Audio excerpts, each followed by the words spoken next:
இன்னைக்கு Andhra special sweet recipe பண்ண போகிறேன். இது குக் வித் கோமாளியில் சிவாங்கி பண்ண ரெசிபி. இந்த சுவையான புத்தரைக்குழு எப்படி செய்கிறதுன்னு இந்த வீடியோவில் பார்க்கலாம். ஃபர்ஸ்ட் ஒரு கப் பச்சரிசி 5 மணி நேரம் இல்லைன்னா ஒரு நைட் ஃபுல்லாக தண்ணியில் ஊற வச்சுருங்க. இது ஒரு மிக்சி ஜாருக்கு மாற்றிட்டு நல்லா மையாக நைஸாக அரைச்சி எடுத்துக்கோங்க. ஃபர்ஸ்ட் அரைக்கும் போது ரொம்ப தண்ணி ஊற்ற வேண்டாம், அப்போ தான் நல்லா அரையும். அதுக்கப்புறம் நம்ம தேவைக்கு ஏற்ற மாதிரி தண்ணி ஊற்றிக்கலாம். மாவு இந்த மாதிரி கெட்டியான மொத்த தேங்காய் பால் கன்சிஸ்டன்சி இருக்கணும். இது ஒரு வாட்டி ஃபில்டர் பண்ணி எடுத்துக்கோங்க.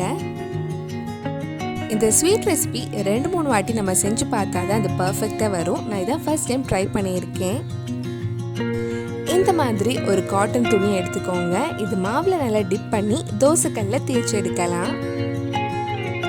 தோசைக்கல்ல லைட்டாக கொஞ்சம் எண்ணெய் தடவிக்கோங்க. நீங்கள் நான்ஸ்டிக்கில் பண்ணால் இன்னும் ரொம்ப நல்லா வரும்.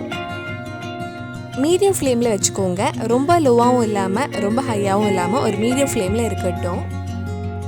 துணி மாவில் டிப் பண்ண உடனே இந்த மாதிரி ஃபாஸ்ட்டாக தேய்ச்சிடுங்க. நம்ம ஸ்லோவாக தேய்ச்சா சில டைம் துணி கல்லில் ஒட்டிடும். ஒரு நிமிஷத்துலேயே அது தானாக கல்லில் இருந்து இந்த மாதிரி பேப்பர் மாதிரி வந்துடும். இதே மாதிரி நம்ம மிச்சம் இருக்கிற மாவுலையும் ரெடி பண்ணலாம். பேப்பர் மாதிரி எல்லாமே ரெடி பண்ணி எடுத்தாச்சு. இனி இதுக்குள்ளே வைக்கிறதுக்கு ஸ்டஃபிங் ரெடி பண்ணலாம். ஃபர்ஸ்ட் ஒரு மிக்சி ஜாரில் 1/2 கப் நட்ஸ் எடுத்திருக்கேன். நான் கேஷ் நட்ஸ், பாதாம், பிஸ்தா எடுத்திருக்கேன். உங்களுக்கு பிடிச்ச நட்ஸ் நீங்கள் எடுத்துக்கலாம். கொஞ்சம் நேரம் அரைச்சி எடுத்துக்கோங்க. அதே மிக்சி ஜாரில் 1/4 கப் சுகர், கொஞ்சம் ஏலக்காய் பொடியும் சேர்த்து பவுடர் பண்ணி எடுக்கலாம். இப்போ நம்ம ரெடி பண்ண 2 பேப்பர் லேயர் எடுத்திருக்கேன். அதில் கொஞ்சம் நெய் தடவி நம்ம பவுடர் பண்ண சுகரும் நட்ஸும் கொஞ்சம் ஆட் பண்ணதுக்கப்புறம் நம்ம பிடிச்ச ஷேப்பில் ஃபோல்ட் பண்ணிக்கலாம். நம்ம சேனலில் இதுக்கு முன்னாடி நிறைய ஸ்வீட் ரெசிபி, குக் வித் கோமாளியோட ரெசிபிஸ் எல்லாம் பண்ணியிருக்கேன். நீங்கள் இன்னும் அந்த வீடியோஸ் எல்லாம் பார்க்கலைன்னா அதோட லிங்க் டிஸ்கிரிப்ஷனில் இருக்குது. மறக்காமல் அந்த ரெசிபிஸும் போய் பாருங்கள்.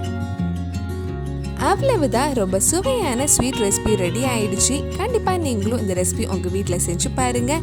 பிடிச்சிருந்தா இந்த வீடியோவை லைக் பண்ணுங்கள், உங்கள் ஃப்ரெண்ட்ஸ் அண்ட் ஃபேமிலிக்கு ஷேர் பண்ணுங்கள்.